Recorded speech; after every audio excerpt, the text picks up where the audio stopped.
I'm loving this chat right now. We have people, it looks like from New York, from outside New York. This is great. Thank you all so much for being here. We're waiting for a few panelists to join us. Gregory's coming, Judy Whiting's going to be here a little late, but maybe we'll get started, and we'll just welcome people as they join. So thank you all so much for being here tonight. My name is Hilly Haber. I'm a rabbi at Central Synagogue, and I'm also the co-chair of the New York Jewish Coalition on Criminal Justice Reform. And on behalf of the coalition, of my co-chair, Matt Nosenchuk, and our director, Rachel Wissy, thank you all so much for joining. We're going to have a really, I think, amazing conversation tonight around the Clean Slate bill, what it is, what it looks like, why I think it really is steeped in Jewish values, and why as a Jewish coalition it's so important for us to learn more about and support. But I'd love to introduce and hear from our panelists, Cedric and David, who are here right now. And welcome. Thank you both so much for joining us tonight and for leading us in this discussion. It would be great. Do you want to just do kind of a quick introduction of who you are, where you're calling from, and kind of your relationship to the bill? Cedric, do you want to start us off? I will. Thank you. And I'm seeing a whole bunch of people that joined us. Thank you, Rabbi, for having us, and thank you for everybody else that's on this panel with me. My name is Cedric Fulton. I am the Civil Rights Manager for the Hudson Castile Housing Coalition, which is on the Clean Slate Steering Committee, and just happy to be on and share my knowledge about the Clean Slate bill and what we can do to get this passed.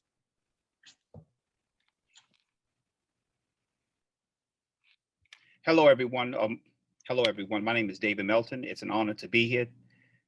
Thank you for having me. I work for Greater New York Lesset, Mason Tenders Local 79, and I'm also here to basically share my knowledge on why we should get this bill passed. David, thank you so much, and Cedric, for being here. And I see that Gregory's joining us, which is wonderful. So we'll introduce Gregory in a minute. But while Gregory's joining, Cedric, do you just give us kind of a quick summary of Clean Slate and what it is, so we have an understanding of what we're talking about as we continue tonight? Absolutely. And if someone would take the liberty to put the bill numbers in the chat for me, this is a New York State bill that's introduced by Senator Zelnor Myrie in the Senate, and the Senate bill is 1553, and it's now a C version, and I'll explain that later. And it's Assembly bill introduced by Catalina Cruz, who's doing a fantastic job on championing this bill in the Assembly, and that bill is Assembly Bill 6399B. So feel free to check those out. But what Clean Slate New York, and I'll start with the problem, right? We live in a state where we have Excelsior on our flag, right? And Excelsior means ever onward, ever upward, right? And being from New York, those that's from New York, I don't care what part of the state you are, being from New York, we take great pride, right? We're the leader in everything, We're the leader, right? And we have Excelsior on our flag. We have 2.3 million New Yorkers right now that's being perpetually punished for past mistakes, right? For missing their mark. I am one. And we're not just talking about the 2.3 million New Yorkers, we're also talking about their supporters, their loved ones. I'm a single parent of a 13-year-old daughter and a 12-year-old son. And you can imagine how difficult that is, even though that's fun. So Clean Slate New York is an anti-poverty bill. And what Clean Slate New York would do, it would end that perpetual punishment of those 2.3 million New Yorkers, right? The 2.3 million New Yorkers that I'm talking about face barriers to housing, employment, and education. And the reason that we say that, right, that we know in New York State that 9 out of 10 employers, right, 4 out of 5 landlords, and 3 out of 5 colleges and universities screen for background checks. That's an issue. That also says that it's the racial justice problem, right? We live, especially in a political climate and in the social climate that we're living in, right? And we're looking at, and especially with the pandemic, right? We're looking into an economic crisis. We lose $2 billion a year by not letting individuals like myself into the workforce, into the mainstream workforce, right? So this bill right here will end that generational trauma, that generational poverty, right? It will give folks an opportunity, right, to set their mark in life based on their skill set, right? as opposed to based on what somebody marked them to be. These are individuals that already paid their debt to society also. We're not talking about individuals right now that, that's in and out. We're talking about individuals that already paid their debt to society. So again, we're hearing it from New Yorkers that they want this now, right? We also know that it's economically sound, this bill, right? We know that a person that spent time in prison loses an average of $484,000, right, in their lifetime. Those individuals that didn't even go to prison, right, that wasn't even confined, they just was convicted, whether it's a low misdemeanor, right, they lose an average of $98,000. Those are some staggering numbers right there, So again, what can we do to right that wrong? What we can do is we can pass Senate Bill 1553 and Assembly Bill 6399. It was very, very great to see that the governor put it in the state of the state and then followed it up and put it in the budget. But there is some key differences, and we'll get into that a little bit later. But there is some key differences. I just want to before I pass it on. There's one of the things that we seen that came out in the report after we did some research on why this is sound, and we recognize that when we say it's an anti-poverty bill, right? Children that grow up in poverty are more likely to remain in poverty throughout their lifetime. And I'll say that again: children that grow up in poverty are more likely to remain in poverty throughout their lifetime.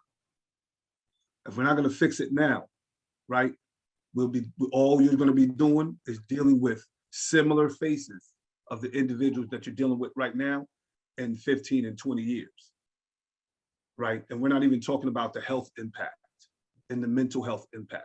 So we're going to have to put that in context also if we don't fix this problem now. So I'll leave it there before I get into the weeds and get into my any personal thing. Thank you. Cedric, thank you so much. And I want to lift up, a few things that you said, which is we're talking about 2.3 million New Yorkers who are living with a history of a conviction on their record, and not just them, but family members who are also affected by this and affected by the barriers, the obstacles to jobs and housing that people coming home face right now in New York State. So we're talking about millions of people. So thank you for that, for lifting that up and for giving us a kind of a summary of the bill and its potential impact. And Gregory, thank you so much for being welcome. Thank you so much for being here. Can you hear me okay? Yes, can you hear me? Yes, thank you. Gregory, do you want to do a quick intro? We had, right before you came on, we were just doing a quick introduction of who we are and our relationship to the Clean Slate Bill. My name is Gregory Pierce. I'm a member of CCA, and this Clean Slate Bill is very important to me. Very, very important to me. I can't tell you how important it is. Okay. In 1984, I was a boy-minded man. I had no sense of direction, didn't know where I was going, and didn't know how to get there. 1984, I was sentenced to 21 years in prison. The first 7 years, I took every vocational shop they had, to better myself. I got to know myself. In a way, I needed that because I was, like I said, I was a boy-minded man. And I was released in 2005. I got certificates in electronics, certificate in food service, certificates in floor covering. I just completed, I got certification as a recovery coach. But none of these things will do me no good. Why? Because they let me out of the cell and said, oh, you're free after 21 years. But I'm not free. Still got these paper handcuffs on me. No paper handcuffs is that piece of paper that say, have you ever been convicted before? I'm 71 years old, going on 72. I still have a lot of work in me. I don't want to retire. Mm. And but not only me, think about people that's still in there that's coming out.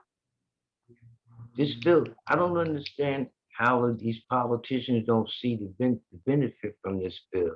This bill by itself the uh, will build each state up economically. Mm. Because you got a lot of people in there that have talents, gifts, educational wise. But every time we fill out an application, it goes in paper hand, oh, we can't hire you because you have a criminal record. Yes, I do have a criminal record. That was well, almost 32 years ago. How many times must I be punished? Mm. You know, it's like every day I go out here and fill out application just to hear the same song. We can't hire you. You have a serious criminal record. How many times do I have to hear that?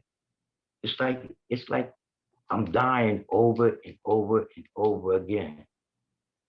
You know, clean slate bill to me is like talking to a dream and listening to reality.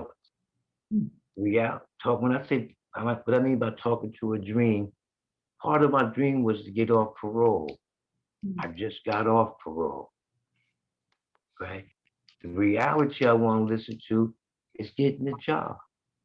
But I can't hear that reality because every time I turn around, you have a criminal record. Mm. What about the good things I've done? What about the positive things I'm doing now? They don't look at them. I mean, I got to express myself the way I feel. Right now, I feel you got a bunch of politicians in office. Not all of them. You got a bunch of politicians in office. What I mean by politicians, they'll lie to you and say anything you want to hear just to get in office. But then you have peopleticians. Those are the ones that sign up to help to get bills passed. And this is what we need. Mm. People to get out and get on top of them politicians and try to turn them into peopleticians. Because it's hurting me. Like I said, I'm 71. What, I gotta die before I get a job? Mm. I mean, what is wrong with it? What is wrong with it? Well, I understand what's wrong with it. What's been wrong with them all this time? Uh-oh, something happened here. We see you. Oh, what is wrong with them? And I don't mean to offend anybody. Racism. The rich versus the poor. Because if you got money, you can just about get anything you want. Mm. If you don't have money and you're struggling, you can't get too much of anything. Mm. Then comes this color thing. If people stop looking at the color of my skin and realize that not only am I a black man, but I also have a purpose as well as a color. Stop looking at the color of my skin. Stop judging me by my past. Judge me for what I'm doing now. Mm. I go out here every day. If I see somebody out there that's hungry or something, I'll come back to my house and take some food out there to them. If I got a few dollars in my pocket, I'll give it to them. Because this is the change I made during them 21 years. It's not all about me. It's about when you reach for the best in others, you discover more about the best in yourself. And that's what I'm doing. But I need help. And I'm not getting it. This clean slate bill is the help that I need. They take these paper handcuffs off of me, I might get 2 or 3 jobs. You know, why are they doing this to us? Mm. We served our time. Okay, I did something wrong. I'm not perfect. Nobody on this planet is perfect. But how long are you going to keep punishing me? I gave you 21 years of my life. Mm. When I got arrested, my youngest daughter was 14 years old. She's grown now with kids. I got grandkids. Christmas come, I can't even buy them a gift. Mm. Why? Because I can't get a job. And that's not right. How many times must I die before I can live free? That's the question that I'm asking. It's a clean slate bill is the only way I can be free. I made it over the first hurdle, which was parole. I did everything.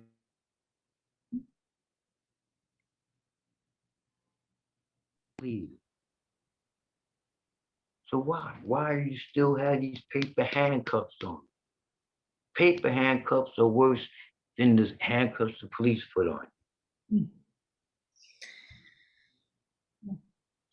Can somebody, anybody tell me why?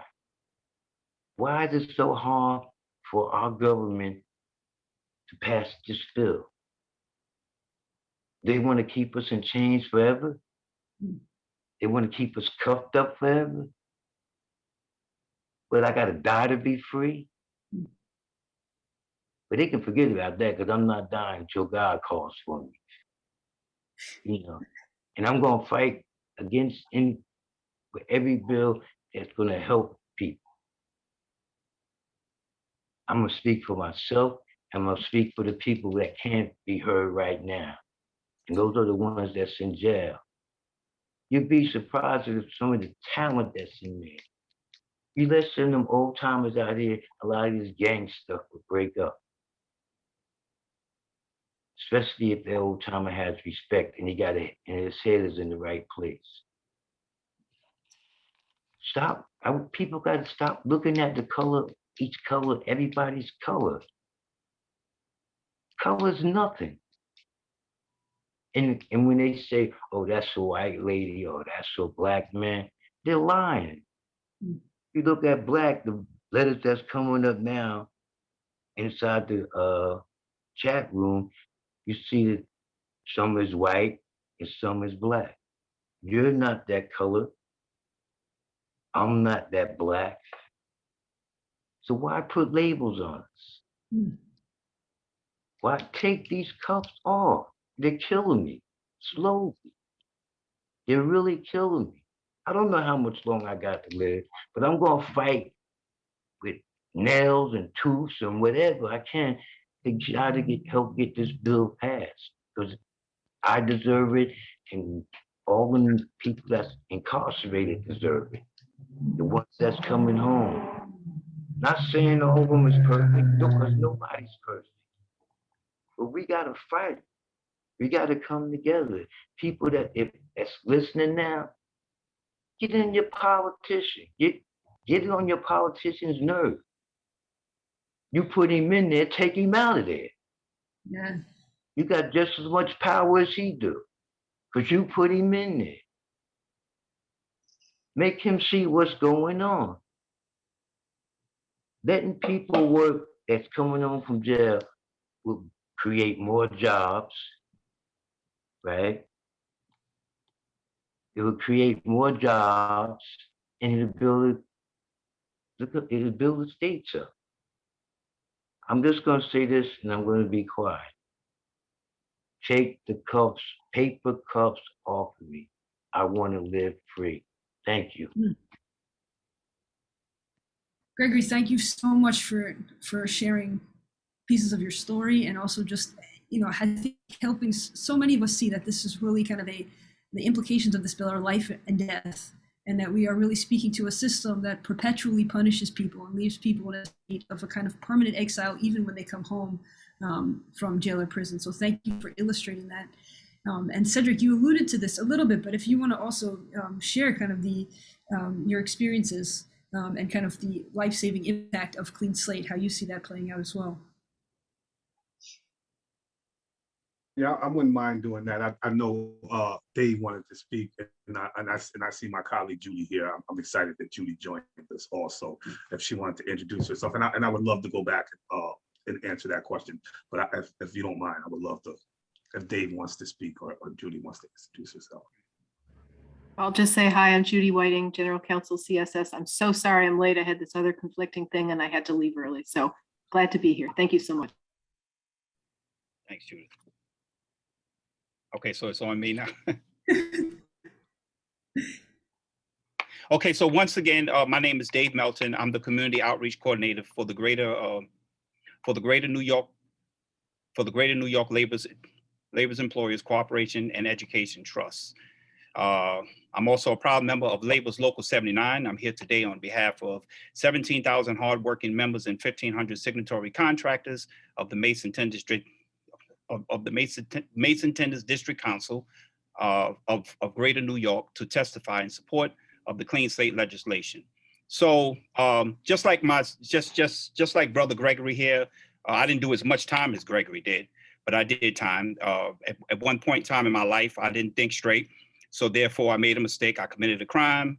I received 8 years and 4 months. I was released I was arrested in 1991 and I was released in 1999. I was affected by the criminal justice system. When I was released and returned home, I struggled to find employment. A major requirement of my release, right? Which was a major requirement of my release, because on parole, you definitely had to find employment or you would get violated. Eventually I was able to find work as a bike messenger, and later I worked in the supermarket. But the employment options continued to be very limited because of my past conviction and involvement in the justice system. I was often exploited at these jobs because of my record, but I couldn't risk losing my employment and violating parole. But all that once changed. My life changed once I learned about Local 79 and joined the union. Local 79 gave me a second chance of a clean slate. And that's something every New Yorker deserves. Local 79 didn't care about my past. Local 79 didn't care about how many times I was arrested. They didn't judge me. They just accepted me, and my life changed drastically. You know, speaking on the clean slate is a very, very interesting topic because you can go a lot of ways with that word, right? Clean slate, although I know what this means in this particular conversation, clean slate. But you know, when I speak about things, I like to speak about not just being reactive to things, but also being proactive, right? To actually prevent things from happening. The brother Cedric, he spoke about poverty, right? Poverty, you know? And one of the things is that how can we basically get out of poverty, right? And I think that workers' rights, pushing and promoting life, career changing jobs is definitely an answer to basically getting out of poverty. Even when you're dealing with the clean slate, right, who I support and Greater New York Lesser supports, Local 79 and Mason-Tenders definitely support, right? Even when you talk about the clean slate and you say far as sealing records, but then when that person comes home and that person gets their record sealed, but if they don't have a life career changing job, what's the possible chance of them not committing another crime again, right? Like I always state, and I've stated before, I hardly think any criminal gets up in the morning time and says, hip hooray, I'm gonna sell these drugs. Yeah, I'm gonna go out here and stick this person up. Oh, I'm loving this, man. I'm loving what I'm doing. No, they doing it because they feel as though they have no choice in the matter. They feel as though because the jobs that they could get, it's not going to pay their bills. And that's the way they feel. That's the way they think. So I just think if there was more promoting life career changing jobs, just as the union promotes, and just as the union gave me a clean slate, people could also have a clean slate on the other side too. So now they're home, they get their record sealed, they get a nice life career changing job, and now they never go back to jail or they never return. And that and I think that is the key answer to us getting out of poverty, right? Not just sealing the records, but hey, listen, what this person is going to do. I mean, look how much rent is costing. It's ridiculous. It's ridiculous, right? And especially now in certain neighborhoods with the gentrification going on. In my old neighborhood in Bedford-Stuyvesant, I grew up on Nostrand Avenue in Gates. And Bed-Stuy, you can't even afford to live in Bed-Stuy anymore. A one bedroom will cost you maybe $2,500 a month. You know, who can basically afford that? Life career changing jobs is the key. I repeat, life, career changing jobs is the key. And I definitely think that's another part of the clean slate. That's another part of the clean slate. That's why I'm here to testify about the clean slate legislation. The legislation will give New Yorkers an opportunity, like I had an opportunity to have your past not dictate your future, and for many, the future of their family. Greater New York lessons appreciate Governor Hochul's inclusion of clean slate in the FY 2023 executive budget and support for the key principles of the policy: strengthening communities, increase economic growth, and enhance public safety. However, language proposed in the executive budget will weaken the existing bill by delaying when an individual becomes eligible for conviction ceiling, and thus preventing them from moving forward with their lives. I personally know the impact a delay like this can have on a person's life. If I had found the local 79 apprenticeship and joined the union, my life trajectory could have been very different. Nothing is sealed for me, and they didn't care about my past. If we fail to count a person's time in the community while supervised on parole or probation towards the waiting period for a clean slate, their trajectory will significantly be altered. Again, GNY Lesson appreciates Governor including life-changing policies in our FY23 executive budget. We look forward to working with the governor and legislature to pass the clean slate legislation and accomplishes our shared goal of ending perpetual punishment for every New Yorker. And I just basically think what I said is definitely key for poverty. And I always like to focus on life, career changing jobs, because when you come home, there's a life after you come home, right? There's just a life after you come home. It's just not about, well, it is definitely, that's a huge part of it, because like I said, I had problems finding employment if I hadn't found Local 79, because every time I put down that I tried to be honest, that you've been arrested, no one will call you back. So that's fine. Hey, Dave, can I just risk interrupting you for one moment? Yep. And I apologize. One of the things that you said just struck me, right? First of all, I think it's a great segue also, when you talk about, just the differences between the proposed legislation and the governor's bill. Great segue to Junie. But one of the things I want to say, and I think is really, really, really important, and I've been saying this since I've been doing this organizing work, right? And I may get in trouble for this, but I'll say it because my mission outside of leadership development is dismantling patriarchy, right? And it's very sexy to hire, right, and have formerly incarcerated Black men talking about these issues. Like, these issues are just about formerly incarcerated Black men. There's a lot of women. There's a lot of women that, like, women are being incarcerated at a faster rate than men right now.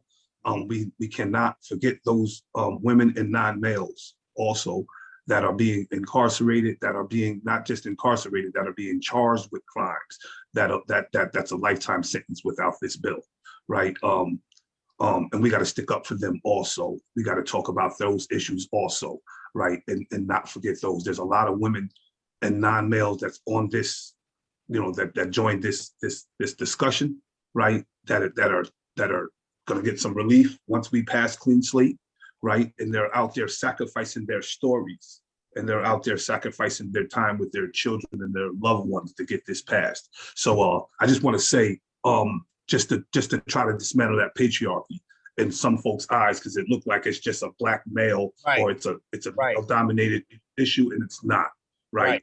So I just want to lift that up and say that we're out here for collective liberation for all of us. Right. We're doing this work for all of us. We cannot leave anybody behind in this. And I'm sorry for cutting you off, but if you're done there, I'll turn it over to you and Judy, because there's some things that you said that's very important. I think it's key for Judy to. Right. Let me let Rabbi do her thing. I'm trying to dictate this call. Go ahead, Rabbi. Go ahead. Let me let you go ahead and do your thing. No, I just, what you're talking about, the kind of liberation that this bill brings with it, and the kind of, from Gregory's testimony, we heard life-saving implications. And I think we're hearing too that this is about liberation. What we're talking about, and it comes in the form of a jobs bill, an anti-poverty bill, a racial justice bill, that this bill is all of that, housing justice, all kind of rolled into this one bill. And it's, the liberative force is just incredible, and we're hearing it come through on this call. So thank you. And Judy, so amazing. Thank you so much for joining us tonight. Amazing that you're here. And you are one of the authors of this legislation. And I was wondering if you can give us kind of this insight into the story of this bill, where it came about, kind of history, and where you're seeing it right now in terms of the politics in New York. Sure. I don't want to claim to be one of the authors. I work with a lot of other people, many of them much smarter than I am, with the legislative sponsors to create the bill. But I guess I just wanted to say that this didn't come out of nowhere. This isn't just something that has popped on the scene this year. People have been trying for decades to get legislation passed that would move us in this direction. And, with almost no success. There's been, there are little blips and blobs here and there that would, move things a little bit forward, but the kind of broad range relief that we need for everybody has just, it's not been possible, but we've been working towards it. This started, many of us have been working on this in our own areas and in different places across the state. We came together, I think, starting in about 2016. To try to make this a statewide movement. My organization, CSS, hired a community organizer to try to start to get the conversation going about why we needed expungement in New York State. We were using that term at the time intentionally to try to explain why it is, for all the things that we've heard today that I cannot explain in words any better than Dave Gregory, anyone who's gone before us, Cedric. So what happened is that last year, legislation was drafted. I helped it, but I didn't do it. That turned into the Clean Slate New York Act. And initially it had two components to it, because we've always thought that records should be sealed, not only for jobs, housing, whatever, but also on the criminal punishment level. That records should not be available to criminal systems actors. And our initial bill had two components. We had the civil sealing, then we had what we called expungement. You would get your civil sealing initially, and then several years on down, we would have criminal records expungement. There was a lot of give and take during the last legislative session. It got really, really wild, really fast towards the end. There was negotiation, and the expungement component, the second part of it, came off. So that's no longer part of the legislation, and it wasn't part of the legislation at the end of last session. So what we had was a civil automatic sealing bill, which is still great. And we were looking like right up until the last possible minute, it looked like this was going to pass. And we were thrilled, and we were doing everything we could to make sure it happened. Then we hit a speed bump. There was a drafting problem. We ran out of time. Boom, session ended. We didn't pass the bill. So we kept going. Nobody stopped. And we made sure that it was reintroduced this session. The bill that's been introduced this session is a civil sealing bill. The expungement component that I'll explain in a second is not in the bill. We are not giving up on that, but it is not in the bill as we have it in the legislature right now. The goal is to pass this part and then move on, because we're not done. There is information about the bill that is there. I'm not going to go through the ins and outs of it unless you'd like me to, but it's moving right along. We have amazing support. Obviously, you've heard it's in the governor's budget. There are some differences between what's in the governor's budget and our legislative bill that need to be reconciled. Basically, we need to have our bill passed, not what's in the budget, but we certainly appreciate that it's there. I mean, that's an amazing victory. I think that we can thank every single person who's been working on this for so long, that we came this far. A question was posed, what is expungement versus sealing? Those terms are used all different ways in all different states at all different times. In my mind, I always think of expungement as records destruction, but we've never been doing this here. We've always been talking about keeping the records, but keeping them closely sealed so that they would not be available to other people. The records would still exist, but they would not be available.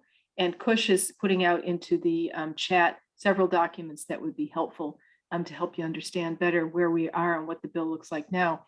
So We had called the criminal system sealing part expungement, just because other states were calling stuff expungement that we were already doing as sealing. And we thought, let's call what we're doing expungement, get with the program and change our parlance. But there's way too much confusion. So we have ratcheted back to calling it sealing, because in fact, the records are not destroyed. They're kept, but they're kept tightly sealed and only, available in very, very few instances. So I don't know if I answered your question. I hope it did. Judy, we actually have another question in the Q&A also kind of that speaks to this. So maybe we can ask that now, which is, are there exceptions to who would have access to a sealed record under the current bill? Yes, there are exceptions. It's a civil sealing bill again. So it would seal records for most employers, landlords, and many, many other purposes. Unfortunately, we could not include sex offense convictions in this bill because that got us into a lot of issues with the laws surrounding the registry that would have been too difficult to tackle at this point. So sex offenses are not included in this bill. What's also not included are situations where law requires that a background check be run. So there are certain jobs, particularly those dealing with what we call vulnerable populations, working with the elderly, children with developmental disabilities, children in general, where the state requires that a background check be done to grant employment clearance for people looking for those jobs. Under our bill, those state agencies would still have the right to do that. Anyone looking to get a gun license, records would still be available for gun license checks and things like that. So, in certain federal circumstances where federal law requires that a background check be done, we can't circumvent that. So that would cover it. Just going back to what I think it was the original question. I think it was Andrea that she asked the question.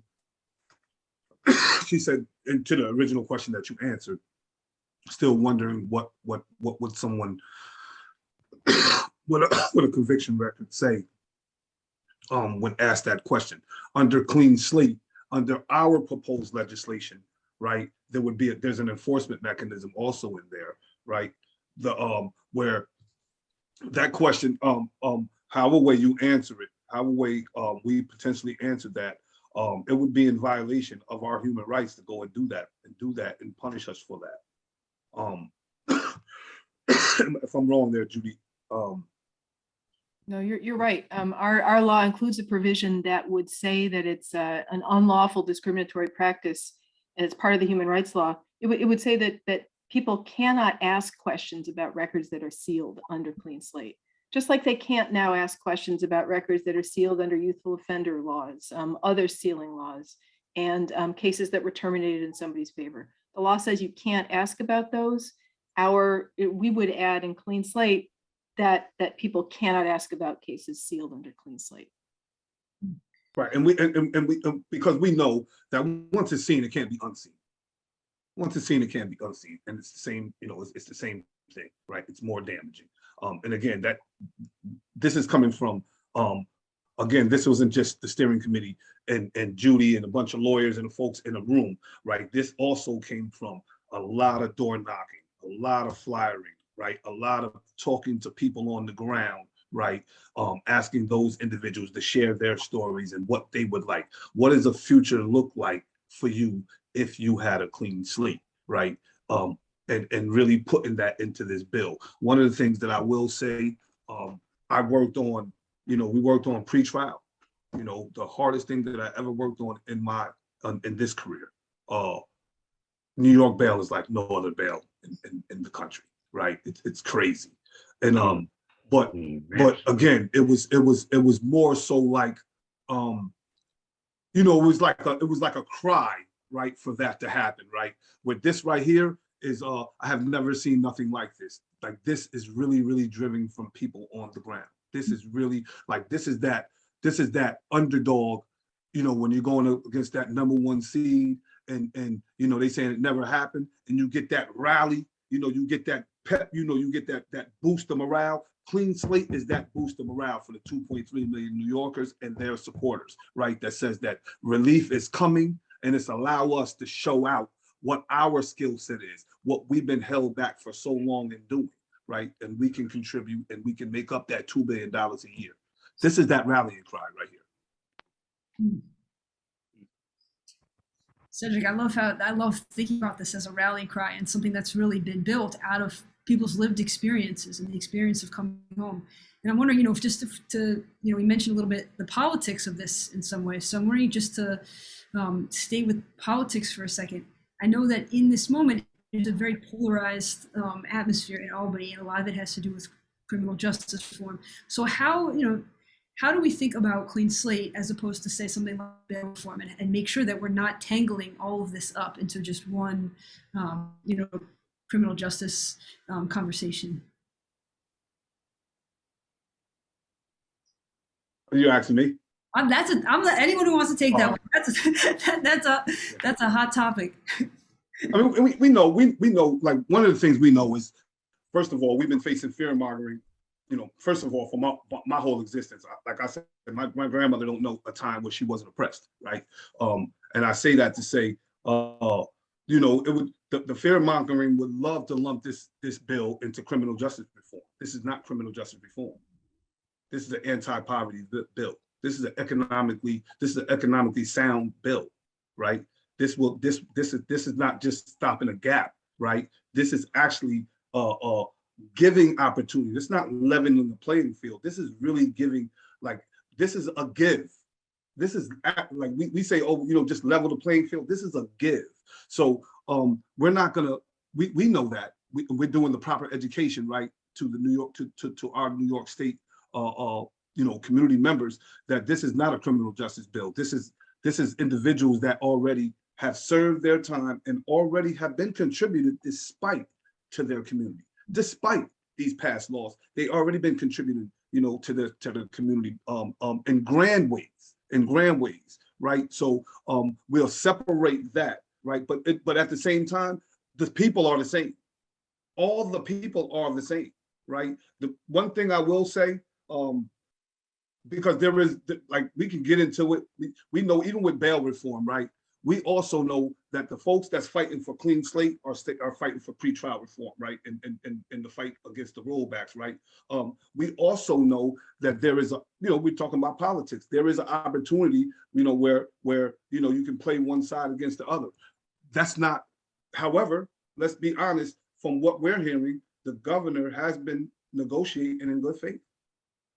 Until she show us anything otherwise, we're gonna go in there and we're gonna think that she's gonna fight in good faith, right? And she's gonna do right by the people that she's serving right now. I know she's campaigning, but she's also serving and leading New York State, and we're gonna ask her to continue to do the same thing, right? We're gonna ask the people to ask and not ask, to demand that Senate Bill 1553C and Assembly Bill 6399 get passed in that version. And I'll let anybody else go, and talk. But I just, from my level, there is an understanding, there is an analysis. I don't want to get too much into the weeds. We can talk about that all night.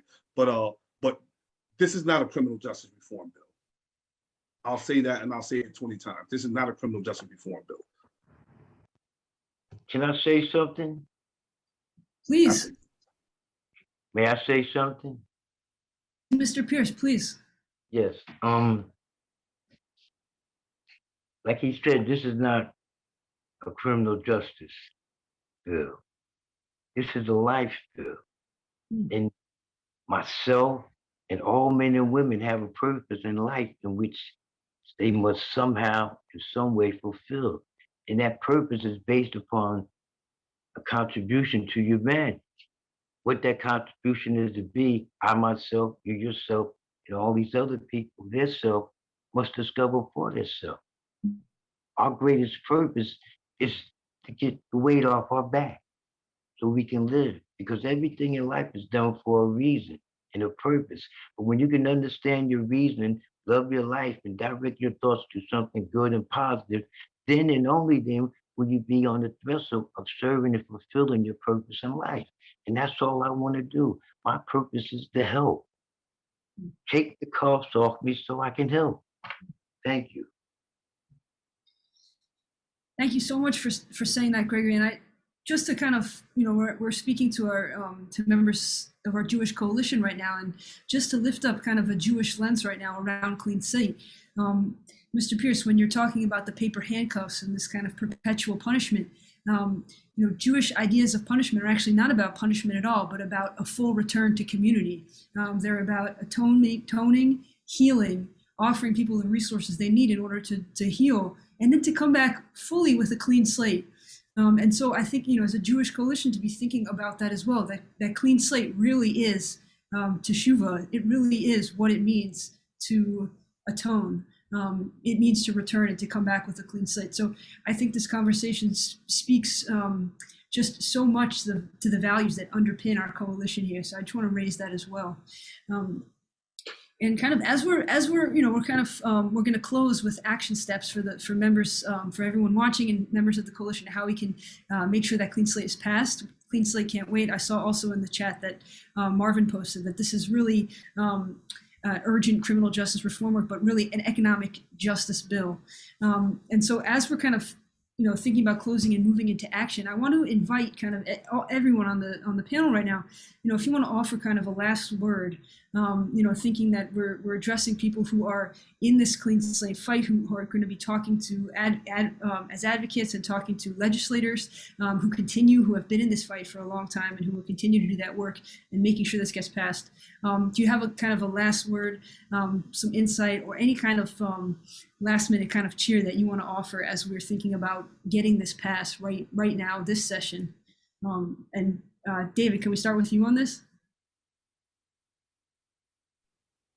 Yes, I will say that we will continue to support the Clean Slate. And I like what you said about the atonement. That's very important. And that's why I stated before that, when you speak about the Clean Slate, it's a very broad topic, because you can go on and on and on about it, right? You could start talking about history, about the Clean Slate too, about slavery, about the Clean Slate. But anyway, we will definitely continue to support the Clean Slate. I am definitely for the Clean Slate. In fact, I wish that prior to me coming home, this would have been a topic that was spoken about, the Clean Slate, because I definitely caught HELL just basically trying to find a job, and just like the brother Gregory said, he did his time and he's still basically being punished for doing a crime that he did, 20 years ago, right? 20 something years ago, so. Your victims right now are probably saying, "Will you let the man get a job, please, for Christ's sakes?" Right? That kind of thing. So just for that, yes, I'm definitely wholeheartedly supporting the Clean Slate.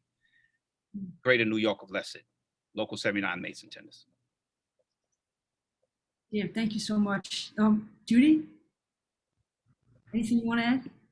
Oh, I guess I could go on and on too, but I guess, others have probably talked about this, but this is about everybody in New York State. Everybody benefits from this law. Obviously, people who are directly impacted, benefit immediately, but everybody benefits from this law. New York is meant to be a place where, we're fair and we treat people with love and respect and dignity. And we cannot go on as a state and not do this. It's something that we need to do, and we all benefit. And I'll just end it there. Thank you, Judy. Well, Mr. Pierce? I just want to say the greatest kindness we can offer anybody is the truth. And Clean Slate is the truth. That's all I want to say. Amen to that. Well, Cedric, last word? Man, we cannot afford to throw these gems away. Like Mr. Pierce, we cannot afford to throw a gem like that away. Just think about that. I'm over here seriously thinking that, I'm amazed that we got this gentleman here, just sharing with us. I'm amazed, and I'm not amazed. I'm blessed. I just feel blessed. But one of the things I just want to say, great organizer that I met, Marvin Mayfield. He just said something in the chat that's real significant. In New York State, every sentence is a life sentence until we pass clean slate.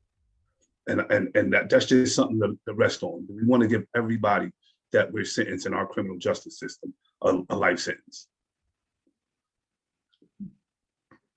Cedric, thank you so much. I mean, that can't be said enough times. I think every sentence in New York right now is a life sentence.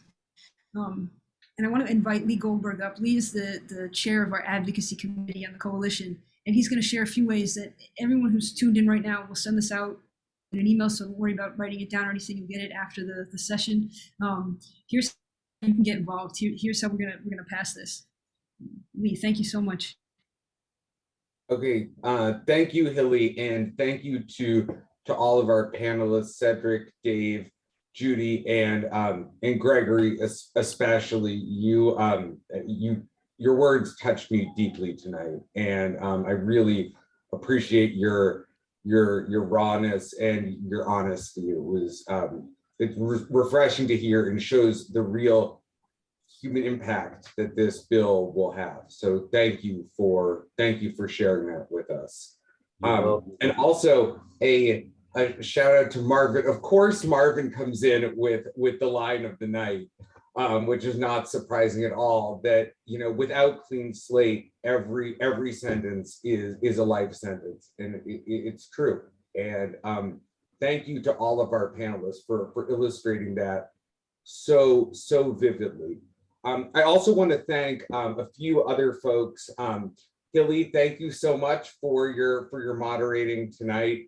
We're grateful to you for that. To Rachel Lissy, the director of the New York Coalition, New York Jewish Coalition for Criminal Justice Reform, who put all this together, as well as Abby Tiger, who's our education chair, and she helped us form this panel along with Marvin, who I mentioned before.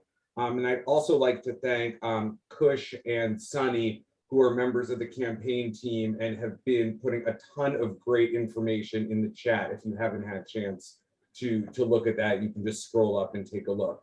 But what I'm going to do right now is I'm going to share my screen and go through some action steps that everyone can do, because the campaign has made it so easy for you to actually take action here. And so I'm just going to go through some of the things that you can do from home or outside, outside your home if you want. So we'll start with these four really simple things. One is contact your legislators. As we said, we need to get this bill to the floor of the Assembly and the Senate. We need to get it passed, and that means you need to contact your legislators. You can join the Clean Slate New York Coalition. You can submit an anti-poverty memo of support. Something that you heard echoed all night is that this is an economic justice bill. Okay, this is not, we want to take this away from being a criminal justice reform bill and say, look, this is an anti-poverty bill. This is an economic justice bill. This is a racial justice bill. One of the ways you can do that is with the very carefully drafted memo of support. I'm going to get to that in a second. And then finally, my email is right there. If you need a connection to anyone with the campaign, please do email me and I'll help you out with that. So first is, how do you contact your legislators? As I said, the campaign has made it really, really easy to do this from home. So you can send an email to your legislators with one click by going to this website that Rachel is going to pop into the chat right now. It's cleanslateny.org/take-action. And then this tool is going to show up on the screen, and you can either send an email to your legislator and it will populate who your legislator is based on your address, or you can tweet at your legislator. And that's on the same page. So very easy. The link is right here in front of you. We're going to email this out afterwards. The link is also down in the chat. So please take a look at that. Next, you can join the campaign. Okay, you can join that as an organization or as an individual. Really simple email address, cleanslateny.org/join-us. Okay, then you just click on organization or individual. So you click if you click on organization, then you fill in the name of your organization, and then you fill in which way you would like your organization to support. And like I said, you could do this from home or not from home. And here are some of the ways that you can do it not for home. For example, actually going to campaign related events. We do anticipate with the Omicron surge receding that things will start happening in person again, and you will have the opportunity to do this in person.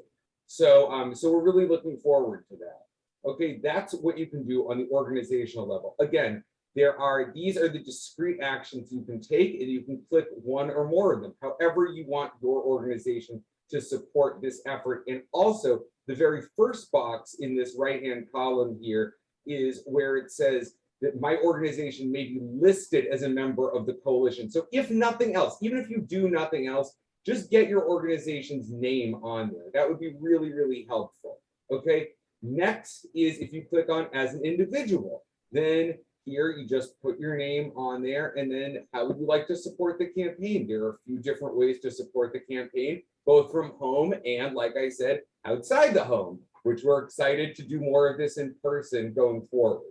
Okay, so that's joining the coalition. Next, I mentioned the memo of support. The memo of support is really well thought out. It centers the issue of this being an anti-poverty bill, okay?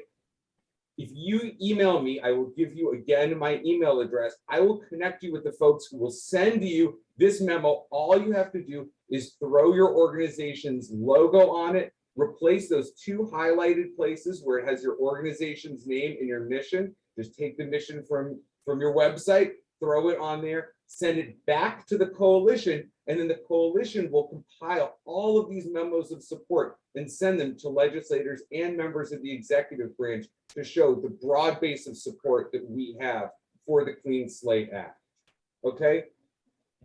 Also, we have a couple of events coming up where we think you can be, where we believe you can be supportive for us and learn even more about this. As was mentioned earlier tonight, Clean Slate was part of the governor's State of the State address and her executive budget. So this Friday, we have the opportunity to hear from the Acting Commissioner of Criminal Justice Services, Rosanna Rosado, and we'll have the opportunity to talk with her about some of these issues related to Clean Slate. Again, that is part of the governor's agenda, and we want to persuade members of the administration that it's the legislature's version of the bill that we want to get passed for, among other reasons. As was mentioned, the time calculation is really, really important in the legislature's version of the bill. It gets folks back into the workforce a lot faster than the governor's bill. Okay. Finally, bail reform. Bail reform is being used as a baseball bat, essentially, to batter any criminal justice reform effort out there, or anything that's even connected to criminal justice reform. So while we say that Clean Slate is an anti-poverty bill, it's also connected to criminal justice reform, and therefore it's getting swept up in all of this conversation about bail reform and rolling back bail reform and how bail reform is making us unsafe. We know that that's not true, but we need to get that message out there more. So next Friday, we're having a panel with Trinity Church Wall Street and learning about the real facts on bail reform. We would love for you to join us there. Again, all of these links are in the chat. We're going to send this. We're going to send this in a follow-up email afterwards, and you can write down my email address if you want, and just email me, and I will send you all of this information. So thank you so much to everyone who was here tonight. This has been tremendously inspiring, and I really, really hope and believe that together we can make this law a reality. We were very close in the last term, and this year is the year that Clean Slate is going to pass. Thank you. Thank you so much for sharing that information. That's incredible, and just send that out after the panel. And I also just want to offer my gratitude to our panelists tonight. Thank you so much for sharing your stories, for sharing your expertise and your wisdom, and for just offering us just so much insight into the power and liberative force of this bill. And I'm so excited to work together to end perpetual punishment in New York State. So Cedric and David, Mr. Pierce and Judy, thank you so much for being here tonight and for allowing us to partner with you in this movement. Thank you. Thank you so much. And thank you to everyone who joined us tonight. Again, you'll receive an email with a copy of the recording and also all the wonderful information that we put together. So thank you all so much. Have a good night, everyone.